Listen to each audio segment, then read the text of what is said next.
ಶ್ರೀಮದ್ವಿದ್ಯಾವಾರಿಧಿತೀರ್ಥಗುರುಭ್ಯೋ ನಮಃ.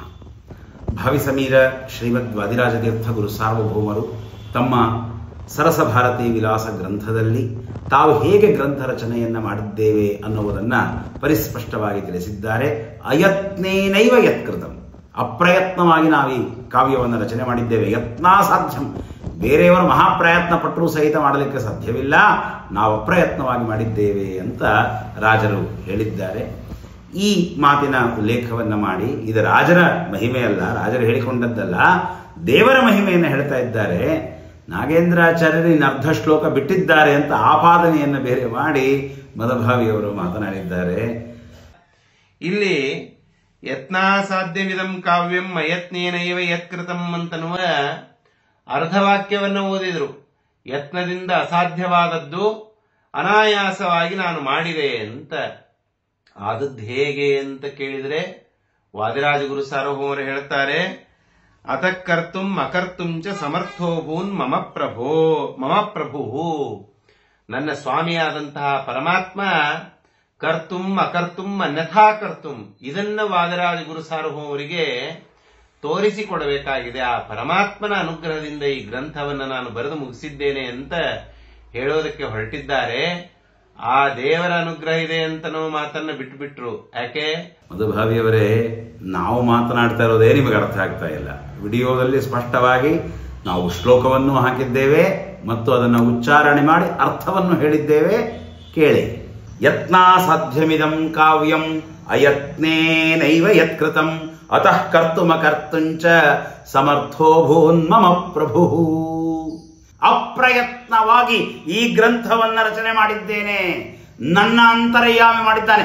ಮಧ್ವೋಕ್ತಿ ಶುದ್ಧಾತ್ಮನ ಶ್ರೀಮದಾಚಾರ್ಯರ ಸಿದ್ಧಾಂತ ಭಗವಂತ ಒಳಗೆ ನಿಂತು ಮಾಡಿಸ್ತಾನೆ ಅನ್ನುವುದನ್ನು ಸಹಿತ ಮಾಡ್ತಾರೆ. ಅತಃ ಕರ್ತುಮ ಕರ್ತುಂಚ ಸಮರ್ಥೋ ಭೂನ್ ಮಮ ಪ್ರಭು. ಆ ದೇವರ ಅನುಗ್ರಹ ಇದೆ ಅಂತನೋ ಮಾತನ್ನ ಬಿಟ್ಟುಬಿಟ್ರು. ಯಾಕೆ?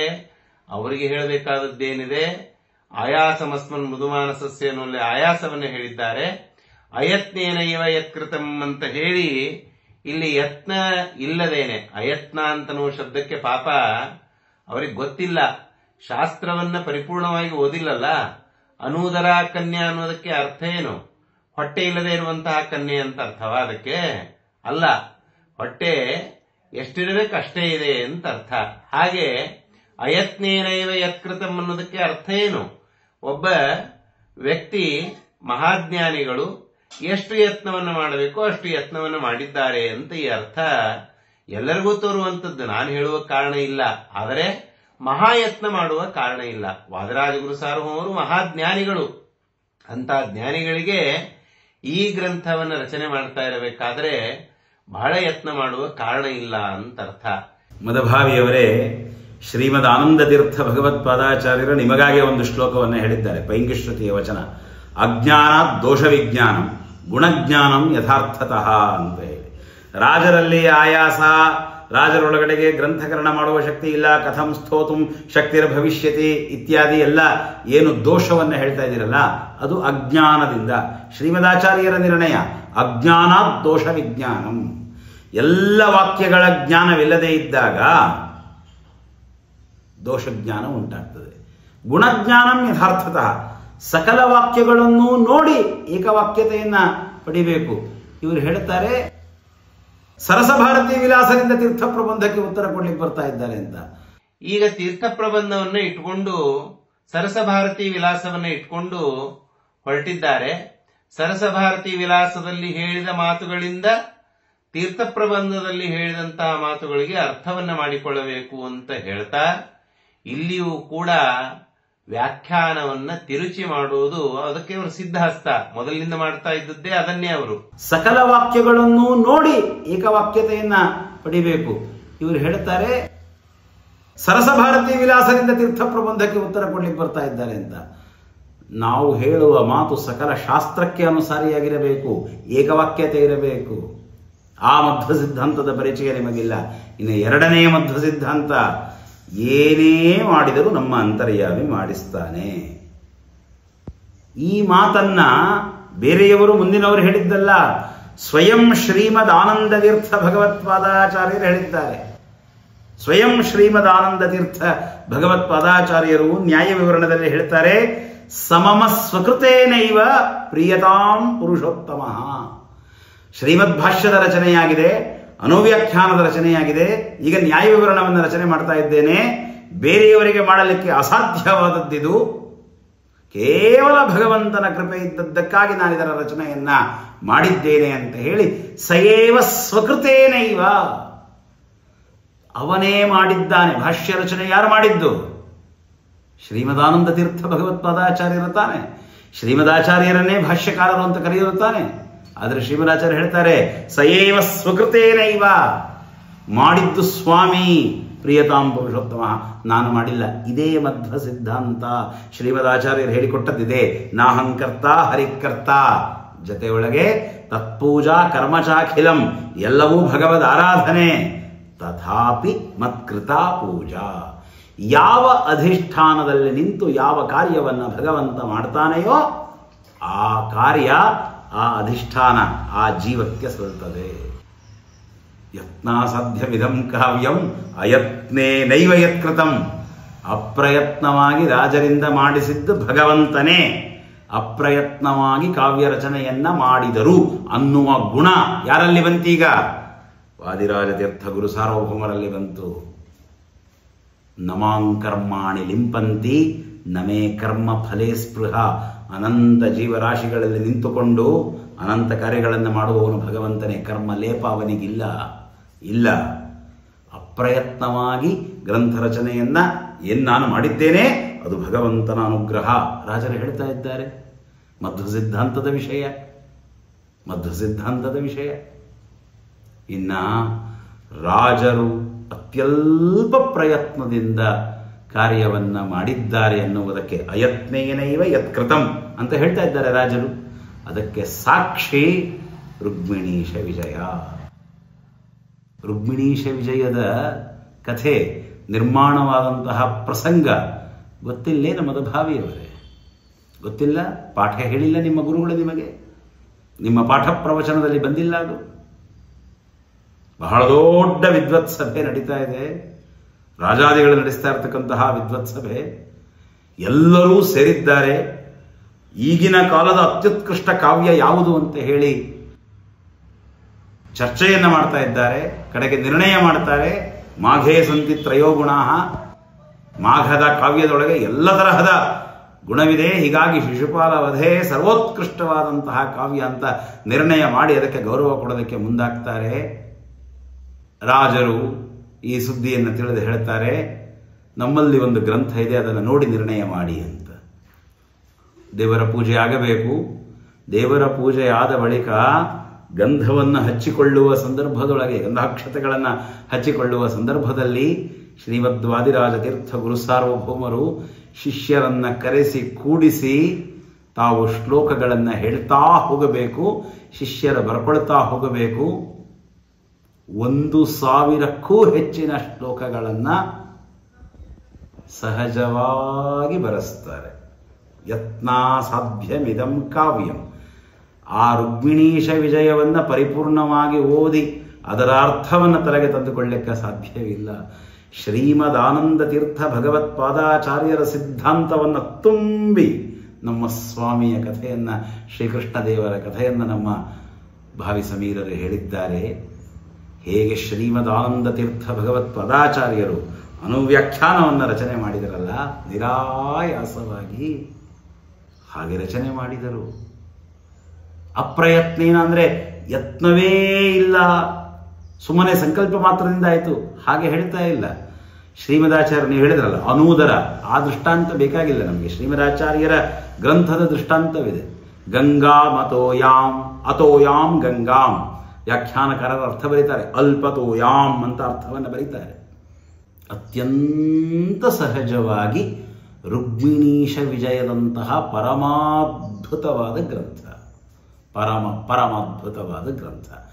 ಅಯತ್ನೇನೈವ ಯತ್ಕೃತಂ ಅಂತ ಏನು ರಾಜರು ತಮ್ಮ ಕೃತಿಯಲ್ಲಿ ಹೇಳಿದ್ದಾರೆ, ಅಪ್ರಯತ್ನವಾಗಿ ರಚನೆ ಮಾಡಿದ್ದೇವೆ ಅಂತ. ಅಪ್ರಯತ್ನವಾಗಿ 1000ಕ್ಕೂ ಹೆಚ್ಚಿನ ಶ್ಲೋಕಗಳಿರ್ತಕ್ಕಂತಹ ಭಗವಂತನ ವಿವಿಧ ಗುಣ ಮಾಹಾತ್ಮ್ಯಗಳನ್ನು ತಿಳಿಸಿ ಹೇಳುವ ರುಕ್ಮಿಣೀಶ ವಿಜಯವನ್ನು ರಚನೆ ಮಾಡಿದರು. ಅಯತ್ನೇನೈವ ಕೃತಂ ಅನ್ನುವುದಕ್ಕೆ ಸಾಕ್ಷಿಯೈ ಶ್ರೀ ರುಕ್ಮಿಣೀಶ ವಿಜಯ. ಶ್ರೀ ರುಕ್ಮಿಣೀಶ ವಿಜಯ ಎಂಥ ರುಕ್ಮಿಣೀಶ ವಿಜಯ, ತಿಳಿಯಬೇಕಾದ ವಿಷಯವಿದೆ. ರಾಜರು ಹೇಳ್ತಾರೆ, ರೋಮ್ನಾಂ ಹರ್ಷಣಕಾರಿಣಿ ಶ್ರವಣತಃ ಪಾಪೋಘ ವಿಧ್ವಂಸಿನಿ ಪ್ರೇಮ್ಣಾ ಚಿಂತಯತಾಂ. ಪ್ರೇಮ್ಣಾ ಚಿಂತಯತಾಂ, ಪ್ರೇಮದಿಂದ ನೋಡಬೇಕು, ದ್ವೇಷದಿಂದ ನೋಡಬಾರದು. ಇದನ್ನ ವಿಚಿತ್ರ ವಿಮಲ ಶ್ಲಾಘ್ಯಾರ್ಥ ಸಂದಾಯಿನಿ, ವಿಚಿತ್ರವಾದ, ಪರಮ ಸುಂದರವಾದ, ವಿಮಲವಾದ, ಪರಿಶುದ್ಧವಾದ, ಶ್ಲಾಘ್ಯವಾದ ಅರ್ಥಗಳನ್ನು ಒಳಗೊಂಡದ್ದಿದ್ದು. ಸಂಜಾತೆ ಭುವಿ ರುಕ್ಮಿಣೀಶ ವಿಜಯೇ ಸದ್ವಾದಿರಾಜೋದಿತೆ ಸಂಜಾತಃ ಸುರಮಂಡಲೀಷು ಮಹಿತಃ. ಸುರಮಂಡಲೀಷು ಮಹಿತಃ, ದೇವತಾ ಸಭೆಗಳಲ್ಲಿ ಮಹಿತಃ, ಸತ್ಕೃತವಾಗುವ, ಪೂಜಿತವಾಗುವ ಗ್ರಂಥ ರುಕ್ಮಿಣೀಶ ವಿಜಯ. ಕಥಂ ಸ್ತೋತು ಮಮ ಶಕ್ತಿರ್ಭವಿಷ್ಯತಿ ಅಂತ ಪ್ರಶ್ನೆ ಮಾಡಿದ್ರಲ್ಲ, ಸ್ತೋತ್ರ ಮಾಡಲಿಕ್ಕೆ ರಾಜರಿಗೆ ಶಕ್ತಿ ಇಲ್ಲ. ತದ್ವರ್ಣನ ಭಾರ ಮುಢ್ವ ಆಯಾಸಮಸ್ಮನ್ ಮೃದುಮಾನಸಸ್ಯ. ವರ್ಣನೆಯ ಭಾರವಿದೆ, ಆ ವರ್ಣನೆಯ ಭಾರವಿರೋದಕ್ಕೆ ಆಯಾಸ ಉಂಟಾಗ್ತಾ ಇದೆ ರಾಜರಿಗೆ ಅಂತೆಲ್ಲ ಹೇಳ್ತಾ ಇದ್ದೀರಲ್ಲ. ರುಕ್ಮಿಣೀಶ ವಿಜಯ ಹೇಗೆ ರಚನೆಯಾಗಿದೆ ಅನ್ನುವುದರ ಪರಿಚಯ ಇದೆಯಾ ನಿಮಗೆ? ಇದೆಯಾ ಪರಿಚಯ ನಿಮಗೆ? ರಾಜರು ಪ್ರಯತ್ನಪಟ್ಟು ಗ್ರಂಥ ರಚನೆ ಮಾಡಬೇಕಾಗಿಲ್ಲ. ಅಯತ್ನೇನೈವ ಯತ್ಕೃತಂ ಸರಸ ಭಾರತೀ ವಿಲಾಸದಲ್ಲಿ ಹೇಳಿದರು. ಅಪ್ರಯತ್ನವಾಗಿ ರುಕ್ಮಿಣೀಶ ವಿಜಯವನ್ನು ರಚನೆ ಮಾಡಿದ್ದಾರೆ. ಯಾವ ರುಕ್ಮಿಣೀಶ ವಿಜಯ ಸಕಲ ಕಾವ್ಯಗಳಿಗಿಂತಲೂ ಉತ್ತಮ ಅಂತ ಅವತ್ತಿನ ವಿದ್ವನ್ಮಂಡಲಿಯಿಂದ ನಿರ್ಣೀತವಾದ ಶಿಶುಪಾಲವಧೆಗಿಂತಲೂ ಮಾಘಕಾವ್ಯಕ್ಕಿಂತಲೂ ಸರ್ವಶ್ರೇಷ್ಠ ಅಂತ ನಿರ್ಣಯವಾಯಿತೋ ಅಂಥ ರುಕ್ಮಿಣೀಶ ವಿಜಯವನ್ನು ಗಂಧಾಕ್ಷತೆಗಳನ್ನು ಹಚ್ಚಿಕೊಳ್ಳುವ ಸಂದರ್ಭದಲ್ಲಿ ರಾಜರು ಹೇಳಿದ್ದು, ಶಿಷ್ಯರು ಬರೆದುಕೊಂಡದ್ದು. ಭಗವಂತನ ಕೃಪೆಯೇ ಯಾರಲ್ಲಿ ನಿಂತು ಭಗವಂತ ಕಾರ್ಯವನ್ನು ಮಾಡ್ತಾನೆಯೋ ಆ ಅಧಿಷ್ಠಾನಕ್ಕೆ, ಆ ಜೀವಕ್ಕೆ ಫಲ ಕೊಡ್ತಾನೆ. ಸರಳವಾದ ಮಧ್ವ ಸಿದ್ಧಾಂತ. ಪರಮ ಮಂಗಲ ತತ್ವವಾದ ರುಜುತ್ವದ ವಿರೋಧವನ್ನು ಮಾಡ್ತಾ ಇರುವ ಕಾರಣಕ್ಕೆ, ರಾಜರ ಪೂಜೆಯನ್ನು ಅಮಂಗಲ ಅಂತ ಕರೀತಾ ಇರುವ ಕಾರಣಕ್ಕೆ ವಾದಿರಾಜ ಗುರು ಸಾರ್ವಭೌಮರನ್ನ ವಾಯುದೇವರ ಜೊತೆಗೆ ಕೂಡಿಸೋದಕ್ಕೆ ಹೊರಟಿದ್ದಿರಲ್ಲ. ಅಮಂಗಲವಾದ ಮಾತುಗಳನ್ನು ನಾವು ಹೇಳೋದಲ್ಲ, ಅಮಂಗಲವಾದ ಕೆಲಸವನ್ನ ನೀವು ಮಾಡ್ತಾ ಇದ್ದೀರಿ ಅಂತನೂ ಎಚ್ಚರವೂ ನಿಮಗೆ ಇಲ್ಲ. ಎಲ್ಲಿ ವಾದಿರಾಜ ಗುರು ಸಾರ್ವಭೌಮರು, ಎಲ್ಲಿ ವಾಯುದೇವರು, ಒಬ್ರಿಗೊಬ್ರು ಸಂಬಂಧ ಇದೆಯಾ? ವಾಯುದೇವರ ಜೊತೆಗೆ ವಾದಿರಾಜ ಗುರು ಸಾರ್ವಭೌಮರನ್ನು ಒಯ್ದು ಕೂಡಿಸ್ತಾ ಇದ್ದೀರಲ್ಲ, ಸಮಾನ ಪೂಜೆಯನ್ನು ಮಾಡ್ತಾ ಇದ್ದೀರಲ್ಲ. ಇದಕ್ಕೆ ವಾದಿರಾಜ ಗುರು ಸಾರ್ವಭೌಮರೇ ಈ ಎಲ್ಲ ಮಾತುಗಳಿಂದ ಉತ್ತರವನ್ನು ಕೊಟ್ಟಿದ್ದಾರೆ. ಪರಮ ಮಂಗಲ ತತ್ವವಾದ ರುಜುತ್ವದ ವಿರೋಧವನ್ನು ಮಾಡ್ತಾ ಇರುವ ಕಾರಣಕ್ಕೆ, ರಾಜರ ಪೂಜೆಯನ್ನು ಅಮಂಗಲ ಅಂತ ಕರೀತಾ ಇರುವ ಕಾರಣಕ್ಕೆ ಇವರಲ್ಲಿ ಅದೆಷ್ಟು ಅಜ್ಞಾನವಿದೆ, ಅದೆಷ್ಟು ಪೂರ್ವಾಗ್ರಹವಿದೆ ಅಂತನ್ನೋದು ಇವತ್ತು ಬಯಲಾಗಿ ನಿಂತಿದೆ. ನಮ್ಮ ಶ್ರೀಮದ್ವಾದಿರಾಜ ತೀರ್ಥ ಗುರು ಸಾರ್ವಭೌಮರು ನಿರಾಯಾಸವಾಗಿ ಗ್ರಂಥ ರಚನೆಯನ್ನ ಮಾಡುತ್ತಾರೆ. ಹಾಗಾದರೆ ವ್ಯಾಖ್ಯಾನದಲ್ಲಿ ಇದೆಯಲ್ಲ ಆ ಮಾತು, ಕಥಂ ಸ್ತೋತುಂ ಮಮ ಶಕ್ತಿರ್ಭವೇತ್ ಅಂತ ಹೇಳಿದ್ದಾರೆ, ಅಬೋಧಾದಿಜನಿತ ಮನಸ್ತಾಪವಿದೆ ಅಂತ ಹೇಳಿದ್ದಾರೆ. ಹೇಗೆ ಅರ್ಥ ಮಾಡಿಕೊಳ್ಳೋದು? ಸರಳವಾದ ವಿಷಯ. ರಾಜರು ಈ ಮಾತನ್ನ ಸರಸಭಾರತಿ ವಿಲಾಸದಲ್ಲಿ ಹೇಳಿದರೋ? ಇಲ್ಲ. ರಾಜರು ಈ ಮಾತನ್ನ ರುಕ್ಮಿಣೀಶ ವಿಜಯ, ಯುಕ್ತಿ ಮಲ್ಲಿಕ ಇತ್ಯಾದಿ ಗ್ರಂಥಗಳಲ್ಲಿ ಹೇಳಿದರೋ? ಇಲ್ಲ. ಎಲ್ಲಿ ಹೇಳ್ತಾ ಇದ್ದಾರೆ? ತೀರ್ಥ ಪ್ರಬಂಧದಲ್ಲಿ ಹೇಳ್ತಾ ಇದ್ದಾರೆ. ಆಜನ್ಮ ಭೂಮಿ ರಟತೋಕಿಲೇಶು ತೀರ್ಥೇಶು ತದ್ವರ್ಣನ ಭಾರ ಮುಢ್ವ ಆಯಾಸಮಸ್ಮನ್ ಮೃದುಮಾನಸಸ್ಯ ವಾಯುರ್ಮುಹುಪೃಂತತು ಮಧ್ವರೂಪಿ. ತೀರ್ಥಯಾತ್ರೆಯನ್ನ ಮಾಡುವಂತಹ ಸಜ್ಜನರಿಗೆ ಆಯಾಸಾದಿಗಳು ಉಂಟಾಗ್ತದೆ. ಮಹಾಪ್ರಯತ್ನಪಟ್ಟು ಬದರಿಯಾದಿ ಕ್ಷೇತ್ರಗಳಿಗೆ ಹೋದಾಗ, ಬೆಟ್ಟ ಹತ್ತಿ ಆ ತಿರುಪತಿಯ ಶ್ರೀನಿವಾಸನ ಮುಂದೆ ನಿಂತಾಗ ಏನು ಸ್ತೋತ್ರ ಮಾಡಬೇಕು, ಏನು ಕೇಳ್ಕೊಳ್ಬೇಕು ಅಂತ ಗೊತ್ತಾಗೋದಿಲ್ಲ.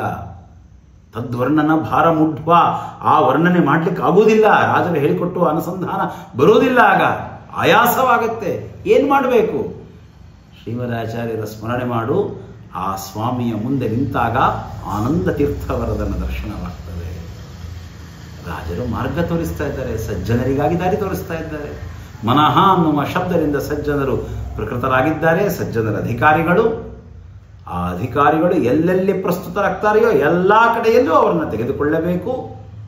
ರಾಜರ 2 ಮಾತುಗಳು, ಇಲ್ಲಿ ಪ್ರಯತ್ನಪಟ್ಟು ಆಯಾಸವಿದೆ, ಅಲ್ಲಿ ಅಪ್ರಯತ್ನದಿಂದ ಗ್ರಂಥ ರಚನೆ ಮಾಡ್ತಾ ಇದ್ದೇನೆ. ಹೇಗೆ ಅರ್ಥ ಮಾಡಿಕೊಳ್ಬೇಕು? ಅಜ್ಞಾನ ದೋಷ ವಿಜ್ಞಾನ, 2 ವಾಕ್ಯಗಳ 3 ವಾಕ್ಯಗಳ ರುಕ್ಮಿಣೀಶ ವಿಜಯದ ಯುಕ್ತಿ ಮಲ್ಲಿಕಾ ಇತ್ಯಾದಿ ಗ್ರಂಥಗಳ ಜ್ಞಾನವಿಲ್ಲದೆ ಇದ್ದಾಗ ದೋಷವನ್ನೇ ತಿಳಿದರು ಇವರು. ಗುಣಜ್ಞಾನಂ ಯಥಾರ್ಥತಃ, ಎಲ್ಲ ವಾಕ್ಯಗಳನ್ನು ಕೂಡ ಹೊಂದಿಸಿಕೊಂಡು ಅರ್ಥ ಮಾಡಿಕೊಳ್ಳಬೇಕು. ಅಲ್ಲಿ ರಾಜರಲ್ಲಿ ಗುಣವನ್ನು ತಿಳಿಯಬೇಕು. ನಾವು ರಾಜರಲ್ಲಿ ಅಪ್ರಯತ್ನವಾಗಿ ಗ್ರಂಥ ರಚನೆ ಮಾಡುವ ಸಾಮರ್ಥ್ಯವಿದೆ.